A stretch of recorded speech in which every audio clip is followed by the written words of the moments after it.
Indian Education System 2020 explained.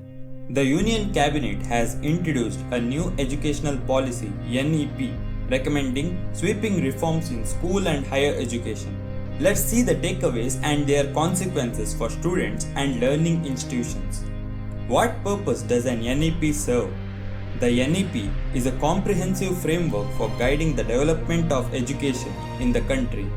The need for a policy was first felt in 1964 when Congress MP Siddeshwar Prasad criticized the government of that time for lack of vision and ideology for education. The same year, the 17-member Education Commission led by then UGC President D.S. Kothari was set up to draft a national and organized policy on education.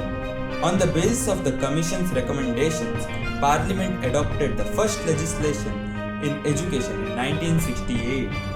Usually, a new NEP arrives every few decades. Today, India had three. The first came in 1968 and the second in 1986 under Indira Gandhi and Rajiv Gandhi. The NEP of 1986 was amended in 1992 when P.V. Narasimha Rao was Prime Minister. The third is the NEP published under Narendra Modi's Prime Ministership. What are the key takeaways? The NEP proposes developed plans including the opening of Indian higher education to international universities, the dismantling of the UGC and All India Technical Education Council AICTE, the implementation of a 4-year multidisciplinary undergraduate curriculum with various exit choices, and the discontinuation of the MPhil program. For school education, the proposal focuses on rethinking the curriculum, easier board assessments, the syllabus to maintain core elements, and concentrating on experiential learning and critical thinking. In a major change from the 1986 proposal, which called for a 10+2 schooling system, the new NEPs were planned to be 5+3+3+4, corresponding to age groups of 3 to 8 years, foundational stage, 8 to 11 preparatory, 11 to 14 medium, and 14 to 18 secondary. It takes early childhood education, also known as preschool education for children between the ages of 3 and 5 to formal education. The midday meal plan will be expanded to preschool children. The NEP notes that students will be taught in their mother tongue or national language before class 5. The proposal further recommends that all institutions providing single stream be phased out and that all universities and colleges will aim to become multidisciplinary by 2040. How will these reforms be implemented?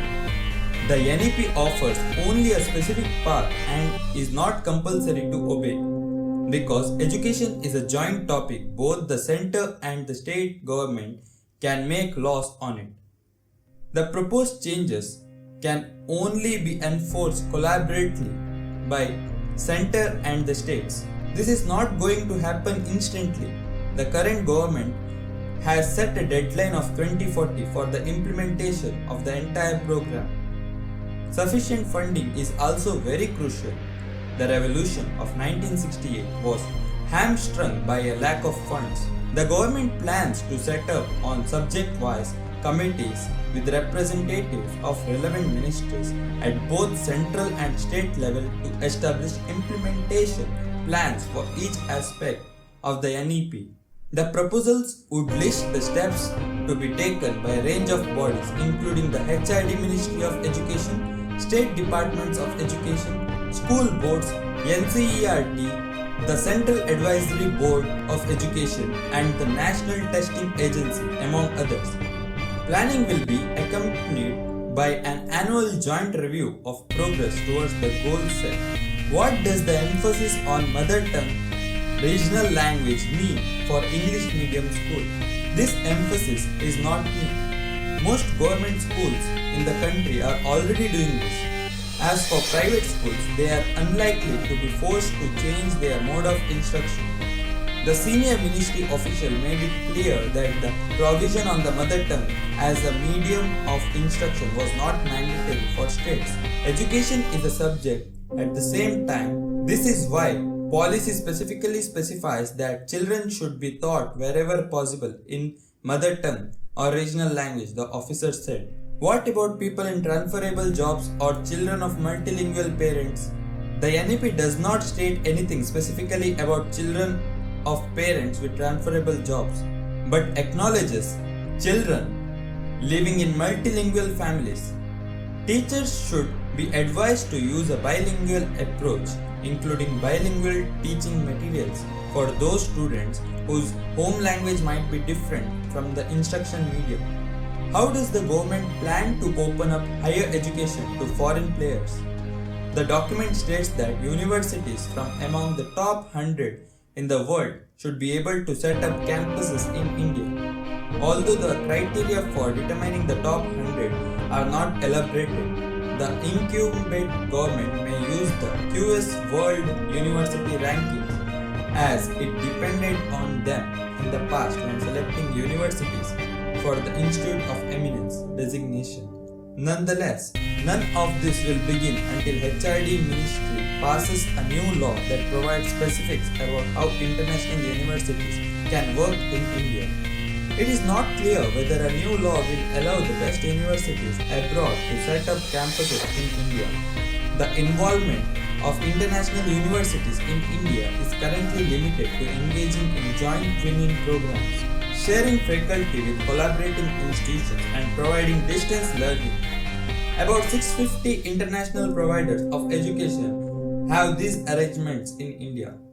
How will the 4-year multidisciplinary bachelor's program work? Ironically, this proposal comes after 6 years.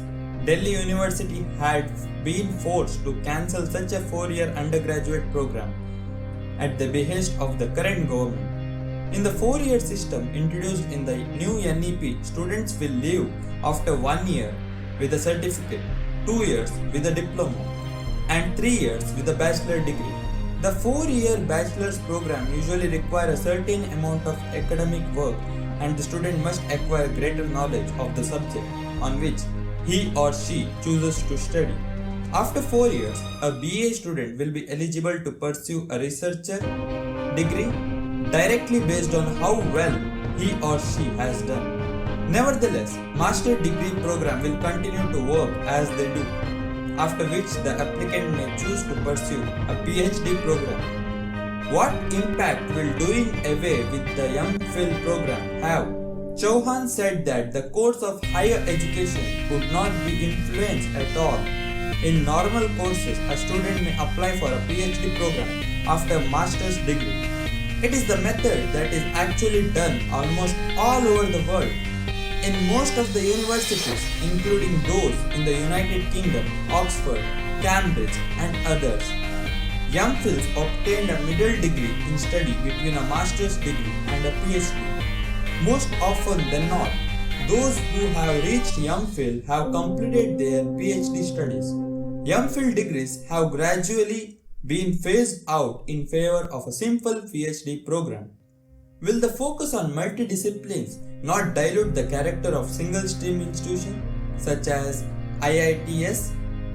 The IITs are already heading in this direction. IIT Delhi has humanities department and has recently set up public policy department.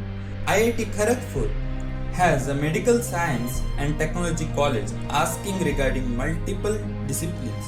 IIT Delhi Director V. Ram Gopal Rao said, some of the best universities in the United States, such as MIT, have very large humanities departments. Consider the example of a civilian engineer. Understanding how to build a dam isn't going to solve a problem. This needs to learn the environmental and social effects of the design of the dam. Many developers have also been businessmen. Shouldn't they know anything about the economy? Thanks for watching. If you liked the video, hit the like and share button. And for more videos, subscribe to my channel, Shivatma Channel.